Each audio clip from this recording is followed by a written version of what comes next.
Cerita rakyat dari Riau berjudul Putri Kacamayang dan Asal Mula Kota Pekanbaru.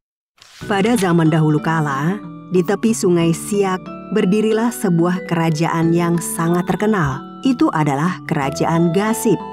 Kerajaan Gasip mempunyai seorang panglima yang gagah perkasa, yang senantiasa menjaga kerajaan Gasip dari kerajaan lain yang berusaha merebutnya.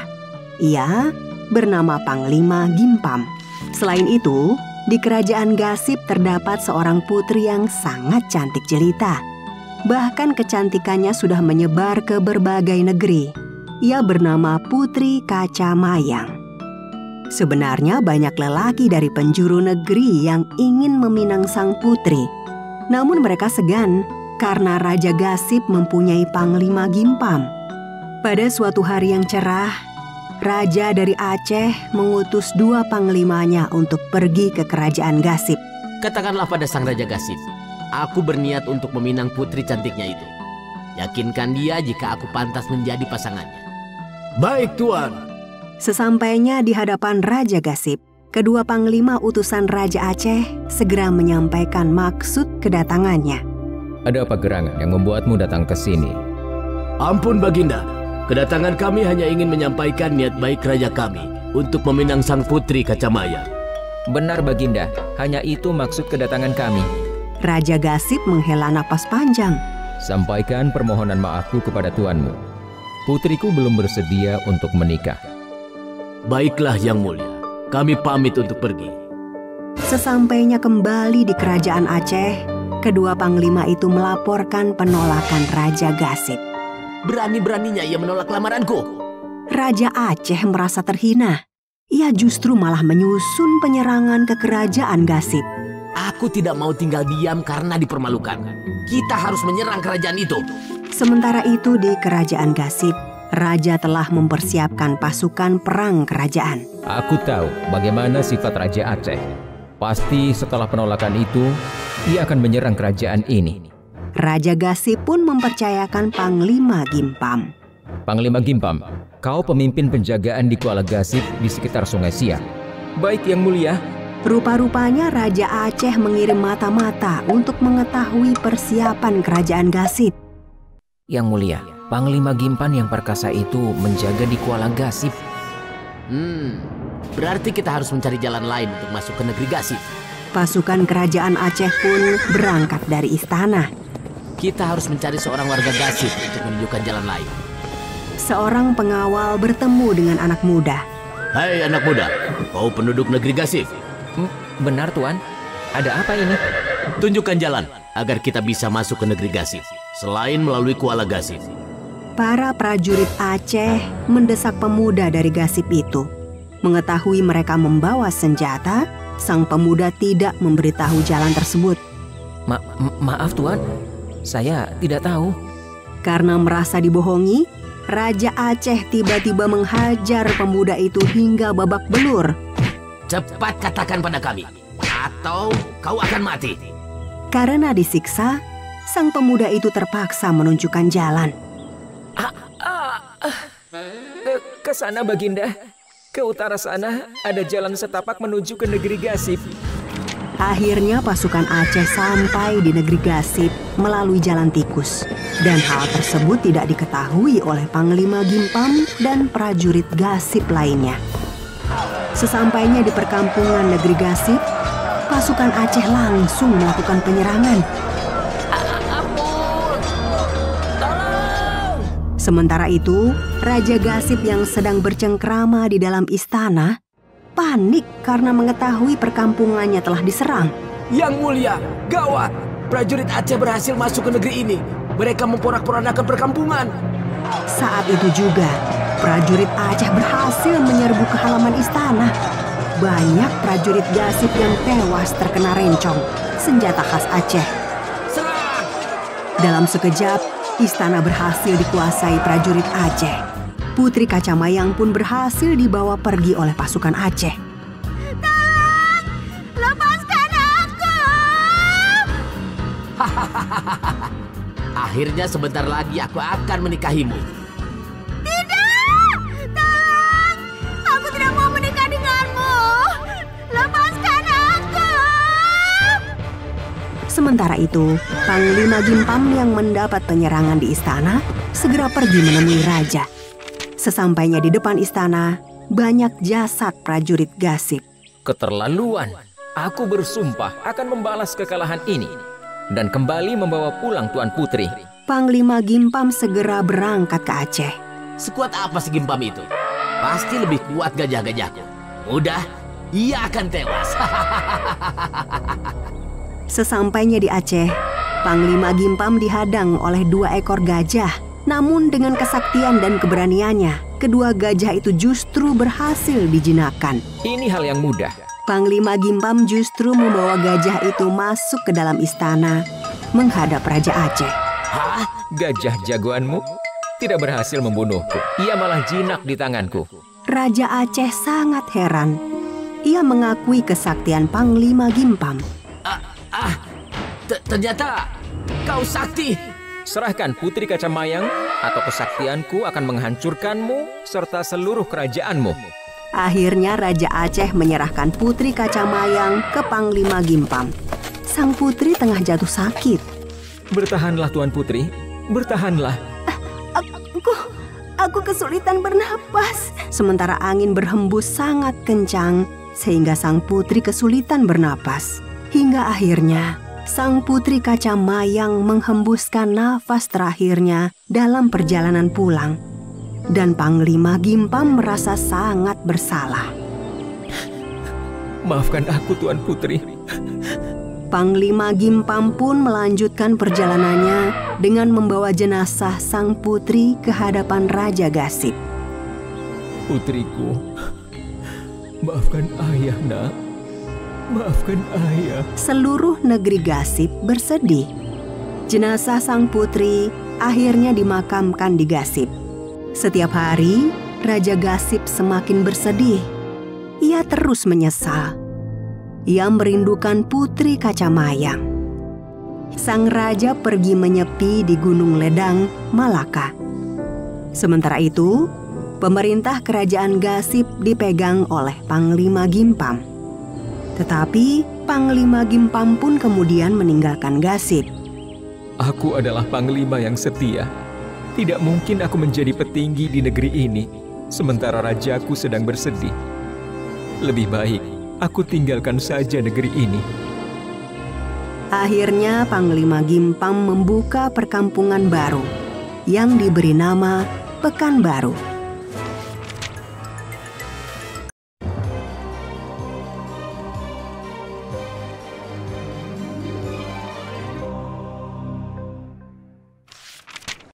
Cerita rakyat dari Riau, berjudul Dayang Kumunah.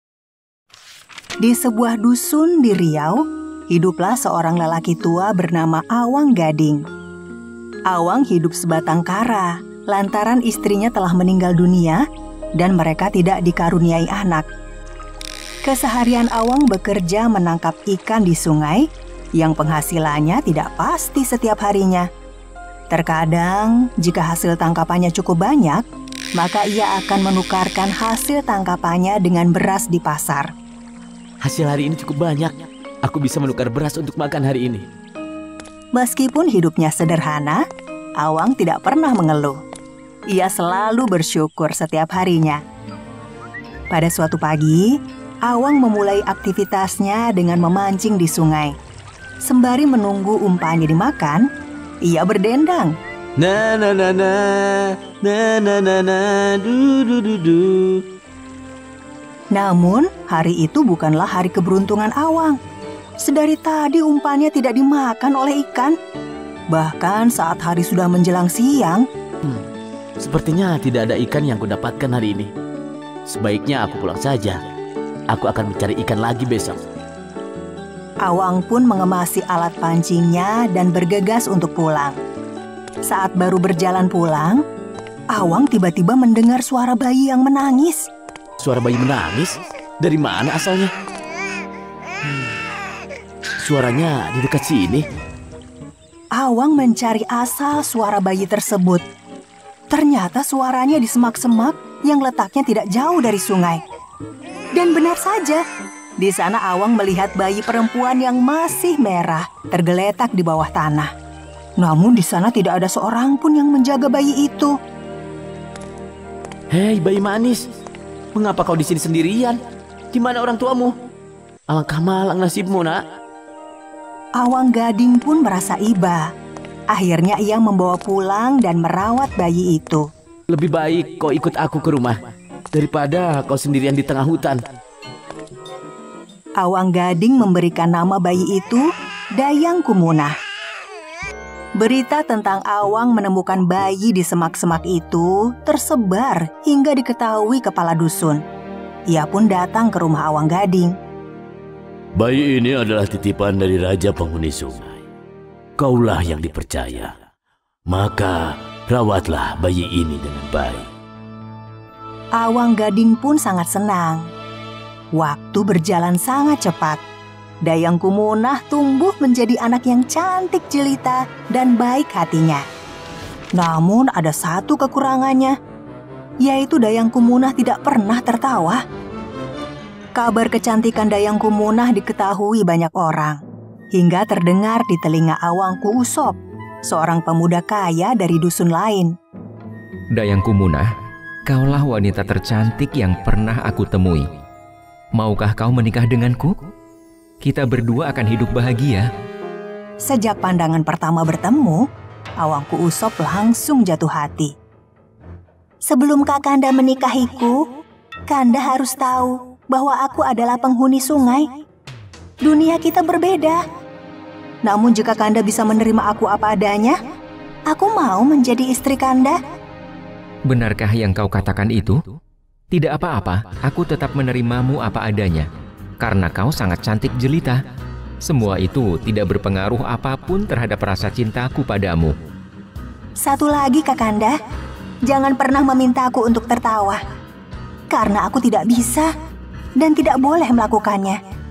Awangku Usop pun setuju dengan persyaratan yang diberikan Dayang Kumunah. Setelah meminta restu, akhirnya mereka melangsungkan pernikahan yang meriah. Keduanya sangat berbahagia. Seluruh tamu undangan pun turut merasakannya. Setelah menjadi sepasang suami istri, beberapa tahun kemudian, Dayang Kumunah dan Awangku Usop telah dikaruniai 5 orang anak. Dayang menjadi istri dan ibu yang sangat baik. Namun di tengah kebahagiaan, ada satu kabar duka yang membuat Dayang Kumunah dirundung kesedihan, yaitu Awang Gading meninggal dunia. Ayah, meskipun kau hanyalah ayah angkatku, kau sudah teramat baik untukku. Maafkan aku. Sepeninggal ayahnya, Dayang Kumunah menjadi sangat murung. Biasanya memang ia tidak pernah tertawa, namun masih bisa tersenyum. Sedangkan sekarang, ia hanya memasang wajah yang datar. Awangku Usop pun merasa sedih setiap melihat istrinya terus murung. Aku tidak ingin ia terus bersedih. Aku sudah melakukan segala cara untuk membuat ia kembali tersenyum, tapi tidak ada yang bisa. Seiring berjalannya waktu, Dayang Kumunah mulai bisa merelakan kepergian Awang Gading dan melanjutkan kehidupan seperti biasanya. Aku tak apa, Kakanda. Aku sudah bisa merelakannya. Namun, Awangku Usop belum puas. Ia sekarang menjadi penasaran mengapa Dayang Kumunah tidak pernah tertawa. Pada suatu hari, anak bungsu mereka mulai bisa berjalan dengan sangat lucu. Ayo, terus nak, kau pasti bisa. Awangku Usop dan keempat anaknya terus menggoda si bungsu. Mereka semua tertawa dengan sangat bahagia. Lucu sekali. Ayo, Dek. Istriku, anak kita sudah mulai berjalan. Kenapa kau tidak ikut tertawa? Apakah kau tidak bahagia melihat kelucuan anak kita? Aku tidak bisa, Kakanda. Sebenarnya ia juga ingin tertawa, namun ia tidak bisa melakukannya. Awangku Usop terus memaksa Dayang Kumunah. Tidak apa-apa istriku, tertawalah. Ini saatnya untuk kita semua berbahagia. Setelah dirayu, akhirnya Dayang Kumunah tertawa juga. Namun, saat Dayang Kumunah tertawa, Awangku Usop dan anak-anaknya tertegun melihat insang ikan yang keluar dari mulut Dayang Kumunah. Menyadari hal itu, Dayang Kumunah sangat kaget. Ia berlari meninggalkan suami dan anak-anaknya. Ia merasa lalai. Kini keluarganya tahu ia adalah keturunan ikan. Dayang Kumunah berlari menuju sungai dan menyeburkan diri dengan isak tangis. Sudah tidak ada yang bisa diharapkan lagi. Tak lama kemudian, tubuhnya berubah menjadi seekor ikan. Awangku Usop menyesali kesalahannya. Dayang Kumunah, kembalilah. Kelima anaknya pun menangis melihat kepergian sang ibu. Namun semuanya sudah terlambat. Dayang Kumunah telah menjadi ikan jelmaan. Tetapi Dayang Kumunah tetap menjadi ikan yang cantik. Kulitnya mengkilat tanpa sisik. Wajahnya cantik dan ekornya seperti sepasang kaki wanita yang bersilang. Masyarakat menyebutnya dengan ikan patin. Masyarakat Riau tidak mau menangkap ikan patin karena mereka percaya bahwa ikan patin merupakan jelmaan Dayang Kumunah yang masih kerabat mereka.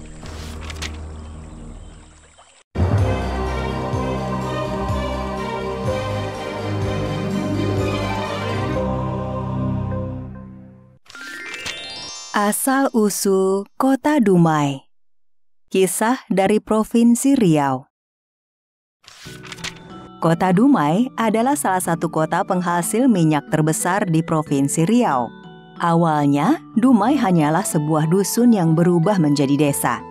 Dumai terus berkembang pesat hingga menjadi kecamatan di bawah Kabupaten Bengkalis. Dengan pesatnya perkembangan dan pembangunannya, tahun 1999 berubah menjadi Kota Dumai. Kota Dumai berada di pesisir pantai timur Sumatera yang menghadap ke arah selatan Malaka, yang merupakan salah satu lalu lintas pelayaran tersibuk di dunia. Konon ada sebuah legenda di Kota Dumai yang dikenal legenda Putri Tujuh. Legenda ini mengisahkan tentang asal mula nama Kota Dumai. Pada zaman dahulu kala, di daerah Dumai berdiri sebuah kerajaan bernama Seri Bunga Tanjung. Kerajaan ini diperintah oleh seorang ratu yang bernama Cik Sima. Ratu Cik Sima memiliki 7 orang putri yang cantik rupawan, yang dikenal dengan sebutan Putri Tujuh. Dari ke-7 putri tersebut, putri bungsulah yang paling cantik. Namanya Mayang Sari. Putri Mayang Sari memiliki keindahan tubuh yang sangat mempesona. Kulitnya lembut bagai sutra. Wajahnya elok berseri bagaikan bulan purnama. Bibirnya merah bagai delima. Alisnya bagai semut beriring. Rambutnya yang panjang dan ikal terurai bagai mayang. Karena itu, sang putri juga dikenal dengan sebutan Mayang Mengurai. Suatu hari, ke-7 putri itu sedang bermain di Lubuk Sarang Umai. Mereka asyik berendam dan bersenda gurau di sungai tersebut. Mereka tidak menyadari ada seseorang yang sedang mengamati mereka. Ia adalah Pangeran Empang Kuala yang kebetulan melewati sungai tersebut. Sang pangeran terpesona melihat kecantikan salah satu putri yang tak lain adalah Putri Mayang Sari. Gadis cantik di Lubuk Umai. Cantik di Umai. Ya, De Umai. Rupanya, sang pangeran jatuh cinta kepada sang Putri Mayang Sari. Pangeran pun berniat untuk meminangnya. Aku harus meminangnya. Gadis cantik itu harus menjadi istriku. Beberapa hari kemudian, sang pangeran mengirim utusan untuk meminang Putri Mayang Sari. Utusan tersebut mengantarkan tepak sirih sebagai pinangan adat kebesaran raja kepada keluarga kerajaan Seri Bunga Tanjung. Pinangan itu pun disambut baik oleh Ratu Cik Sima. Sesuai adat yang berlaku di kerajaan Seri Bunga Tanjung, pihak perempuan harus memberi balasan pinangan dari Pangeran Empang Kuala. Kami datang kemari atas perintah Pangeran Empang dari Kerajaan Empang Kuala. Kami diminta menyerahkan pinangan pangeran. Terima kasih sudah bertandang ke kerajaan kami. Ratu Cik Sima mengisi pinang dan gambir pada combol paling besar di antara 7 buah combol yang ada di dalam tepak itu. 6 buah combol lainnya sengaja tak diisinya sehingga tetap kosong. Adat ini melambangkan bahwa putri tertualah yang berhak menerima pinangan terlebih dahulu. Sampaikan salam kami, dan ini combol balasan kami. Terima kasih Ratu. Kami mohon izin. Mengetahui pinangan pangerannya tidak sesuai yang diharapkan, utusan tersebut ketakutan menghadap kembali kepada sang pangeran. Apa? Berani-beraninya dia menolak pinanganku. Sang pangeran sudah tidak peduli lagi adat yang berlaku di negeri Seri Bunga Tanjung. Amarah yang menguasai hatinya tak bisa dikendalikan lagi. Sang pangeran pun segera memerintahkan para panglima dan prajuritnya untuk menyerang kerajaan Seri Bunga Tanjung. Siapkan semua prajurit. Kita akan menyerang kerajaan Seri Bunga Tanjung. Maka, pertempuran antara kedua kerajaan di pinggiran Selat Malaka itu tak dapat dielakkan lagi. Di tengah berkecamuknya perang tersebut, Ratu Cisima segera melarikan ketujuh putrinya ke dalam hutan dan menyembunyikan mereka di dalam sebuah lubang yang beratapkan tanah dan terlindung oleh pepohonan. Tak lupa pula sang ratu membekali ketujuh putrinya makanan yang cukup untuk 3 bulan. Selesai menyembunyikan ketujuh putrinya, sang ratu kembali ke kerajaan untuk mengadakan perlawanan terhadap pasukan Pangeran Empang Kuala. Sudah 3 bulan berlalu, namun pertempuran antara kedua kerajaan itu tak kunjung usai. Memasuki bulan keempat, pasukan Ratu Cisima semakin terdesak dan tak berdaya. Akhirnya, negeri Seri Bunga Tanjung kalah perang. Melihat negerinya hancur dan tak berdaya, Ratu Cisima segera meminta bantuan jin yang sedang bertapa di Bukit Hulu Sungai Umai. Di suatu senja, pasukan Pangeran Empang Kuala sedang beristirahat di hilir Umai dan berlindung di bawah pohon-pohon bakau.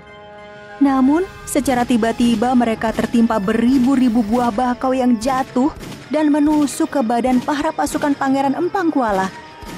Tak sampai separuh malam, pasukan Pangeran Empang Kuala dapat dilumpuhkan. Pada saat pasukan kerajaan Empang Kuala tak berdaya, datanglah utusan Ratu Cisima menghadap Pangeran Empang Kuala. Melihat kedatangan utusan tersebut, sang pangeran yang masih terduduk lemas menahan sakit langsung bertanya. Hai orang Seri Bunga Tanjung, apa maksud kedatanganmu ini? Mendengar penjelasan utusan Ratu Cisima, sadarlah Pangeran Empang Kuala bahwa dirinya lah yang memulai peperangan tersebut. Pangeran langsung memerintahkan pasukannya agar segera pulang ke negeri Empang Kuala. Setelah Pangeran Empang Kuala dan pasukannya kembali ke kerajaannya, esok harinya Ratu Cisima segera mendatangi tempat persembunyian ketujuh putrinya di dalam hutan. Namun alangkah terkejutnya Ratu Cisima karena ketujuh putrinya sudah dalam keadaan tak bernyawa. Mereka meninggal karena haus dan lapar. Ternyata Ratu Cisima lupa kalau bekal yang disediakan hanya cukup untuk 3 bulan. Akhirnya, karena tak kuat menahan kesedihan atas kematian ketujuh putrinya, maka Ratu Cisima pun jatuh sakit dan tak lama kemudian meninggal dunia. Sampai kini, pengorbanan Putri Tujuh itu tetap dikenang dalam sebuah lirik berjudul Putri Tujuh. Lirik tersebut sampai sekarang dijadikan nyanyian pengiring tari pulau dan asyik mayang bagi para tabib saat mengobati orang sakit. Sejak peristiwa itu, masyarakat Dumai meyakini bahwa nama kota Dumai diambil dari kata De Umai yang selalu diucapkan Pangeran Empang Kuala ketika melihat kecantikan Putri Mayang Sari atau Mayang Mengurai.